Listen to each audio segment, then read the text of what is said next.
വാക്കുകൾക്കിടയിൽ വിക്കലോ വിറുങ്ങലോ ചിരിയോ ഒക്കെ വരുന്നത് സ്വാഭാവികം. പക്ഷേ ചില കാര്യങ്ങൾ ഈ വരികൾക്കിടയിലെ കവിത പോലെ വാക്കുകൾക്കിടയിൽ ചിരി കൊണ്ട് മാത്രം പറയാൻ കഴിയുന്നവയായുണ്ട്. അതിലൊന്നാണ് മേലേപ്പറമ്പിൽ ആൺവീട് എന്ന ചലച്ചിത്രത്തിനെക്കുറിച്ച് ഓർമ്മിക്കുമ്പോൾ മനസ്സിലുണ്ടാവുക. ഒരച്ഛൻ്റെയും കുറച്ച് മക്കളുടെയും കഥ പറയുന്ന മേലേപ്പറമ്പിൽ ആൺവീട് ശ്രീ ജയറാമിൻ്റെയും ജഗതി ശ്രീകുമാറിൻ്റെയും ജനാർദ്ദനൻ്റെയും അന്തരിച്ച നരേന്ദ്രപ്രസാദ് സാറിൻ്റെയും ഒക്കെ അഭിനയം കൊണ്ട് തന്നെ ഓരോ നിമിഷവും മനുഷ്യ മനസ്സുകളിൽ പ്രേക്ഷക മനസ്സുകളിൽ ചിരി പടർത്തുന്നവയായിരുന്നു. ആ ചലച്ചിത്രം തന്നെയായിരുന്നു ശ്രീ രാജസേനനെ സംബന്ധിച്ചിടത്തോളം ചലച്ചിത്ര രംഗത്ത് അദ്ദേഹത്തിൻ്റെ ലാൻഡ്മാർക്കായി മാറിയ സിനിമയും. പിന്നീട് ഒട്ടനവധി മനോഹരമായ ചലച്ചിത്രങ്ങൾ അദ്ദേഹം തൻ്റെ വളരെ വൈഭവം നിറഞ്ഞ പ്രതിഭ കൊണ്ട് അവതരിപ്പിക്കുകയുണ്ടായി. ഒട്ടനവധി അംഗീകാരങ്ങളും ഒട്ടനവധി പ്രേക്ഷക പ്രീതിയും അദ്ദേഹത്തെ തേടി എത്തുകയുണ്ടായി. എങ്കിലും ശ്രീ രാജസേനൻ എന്ന് പറയുന്ന വ്യക്തി ഒരു നല്ല ഗായകൻ കൂടിയാണ് എന്ന് പ്രേക്ഷകരെ തിരിച്ചറിയിപ്പിക്കാൻ അശ്വമേധത്തിന് കഴിഞ്ഞു എന്നൊരു സന്തോഷമുണ്ട്.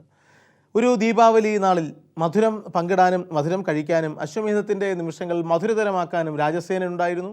രാജസേനൻ പാട്ടുപാടി അശ്വമേധത്തിൽ പങ്കെടുത്തു. രാജസേനൻ വിജയിച്ചോ അതോ അദ്ദേഹത്തിൻ്റെ മനസ്സിലുള്ള പേര് ഞാൻ കണ്ടുപിടിച്ചോ? ഇല്ല, അത് പറയില്ല. Better you watch it. Thank you. Happy Deepavali. Please.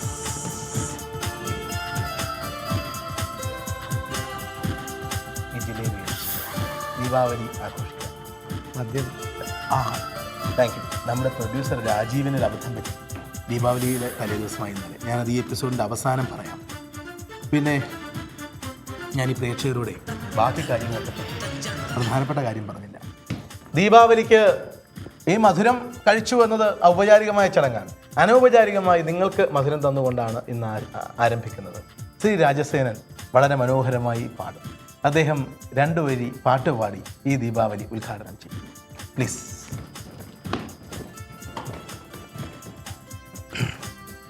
ഒരു പഴയ പാട്ട് മതിയല്ലേ?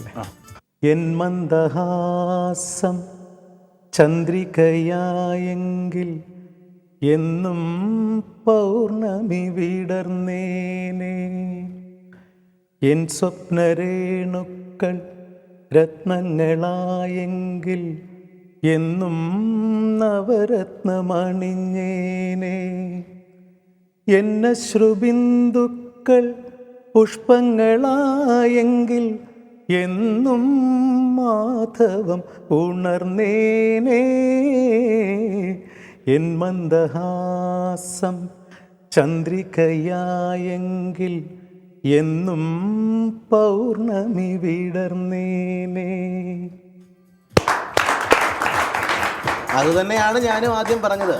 ഒന്ന് മന്ദഹസിക്കുമ്പോൾ മുഖം പൗർണമി പോലെ വിടരുന്ന സൗന്ദര്യമുള്ള സംവിധായകനാണ് ശ്രീ രാജസേനൻ എന്ന്. മുഖത്തിൽ മാത്രമല്ല, അദ്ദേഹത്തിൻ്റെ ചലച്ചിത്ര കലയിൽ. അശ്വമേധം കാണാറുണ്ട്? തീർച്ചയായിട്ടും. എങ്ങനെയുണ്ട്? ഇഷ്ടമാണോ? ഇഷ്ടമാണോ എന്ന് വെച്ചാൽ മനോഹരമാണ്, അത്ഭുതമാണ്. And Nisha please.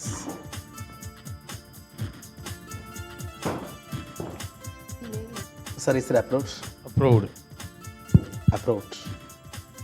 സ്വാഗതം ചെയ്യാം ശ്രീ രാജസേനൻ എന്ന മലയാള ചലച്ചിത്ര കലയിലെ മുഖ്യധാരയും കലയും തമ്മിൽ വളരെ ശക്തമായി ബന്ധിപ്പിച്ച് പ്രേക്ഷകരെ തിയേറ്ററുകളിലേക്ക് അടുപ്പിച്ച ചലച്ചിത്രകലയുടെ വിജയത്തിൻ്റെ രാജ്യശില്പികളിൽ ഒന്നായ ശ്രീ രാജസേനനെ ആദരവോടെ ദീപാവലി ആശംസകളോടെ അശ്വമേധത്തിലേക്ക്.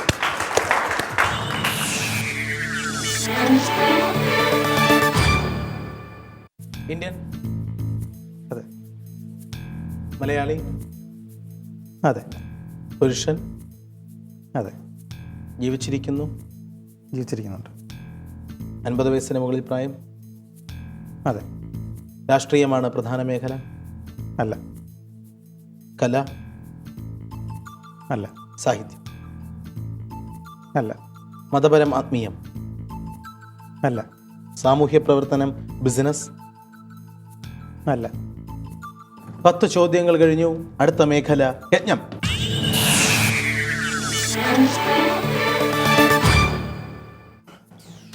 യൂണിഫോം ഉള്ള ഒരു ഉദ്യോഗസ്ഥൻ?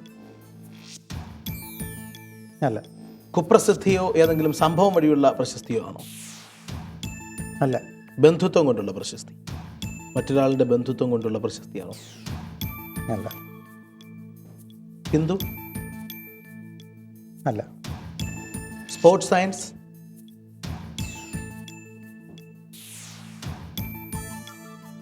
അല്ല. ആണ്.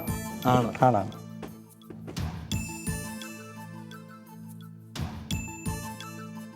Is it mister T. C? Yohannan. അല്ല. അല്ല. ടിനു യോഹന്നാന്റെ അച്ഛനും മുൻ ലോങ് ജംപ് താരവുമായ ശ്രീ ടി.സി. യോഹന്നാൻ അല്ല. അല്ല. 16 ചോദ്യങ്ങൾ കഴിഞ്ഞു. അടുത്ത മേഖല രാജസൂയം.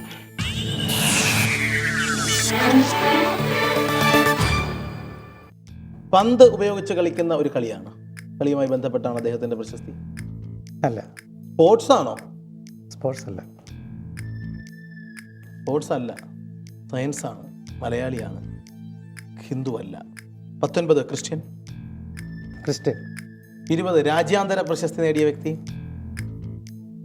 അതെ. 21 ഭാരതത്തിന് തൻ്റെതായ രീതിയിൽ വളരെ ശക്തമായ സംഭാവനകൾ നൽകി ഇദ്ദേഹം എന്ന് നമുക്ക് ഉറപ്പിക്കാം. തീർച്ചയായിട്ടും. 21 ചോദ്യങ്ങൾ കഴിഞ്ഞു. എൻ്റെ മനസ്സിൽ വരാൻ അധികം ചിത്രങ്ങളില്ല. ഡോക്ടർ വർഗീസ് കുര്യൻ്റെയും ACG സുദർശൻ്റെയും ഒക്കെ ചിത്രങ്ങളേ ഉള്ളൂ. പക്ഷേ എനിക്ക് ഉറപ്പാണ് താങ്കളുടെ മനസ്സിൽ ആരാണ് എന്ന്. ധവള വിപ്ലവത്തിലൂടെ അത്ഭുതങ്ങൾ സൃഷ്ടിച്ച ഭാരതത്തിൻ്റെ മഹാനായ പുത്രൻ ഡോക്ടർ വർഗീസ് കുര്യൻ. അല്ല. അല്ല. അല്ല. സോ ആരായിരുന്നു? എന്നക്കൽ ചാണ്ടി ജോർജ് സുദർശൻ. ACG സുദർശൻ. അതെ.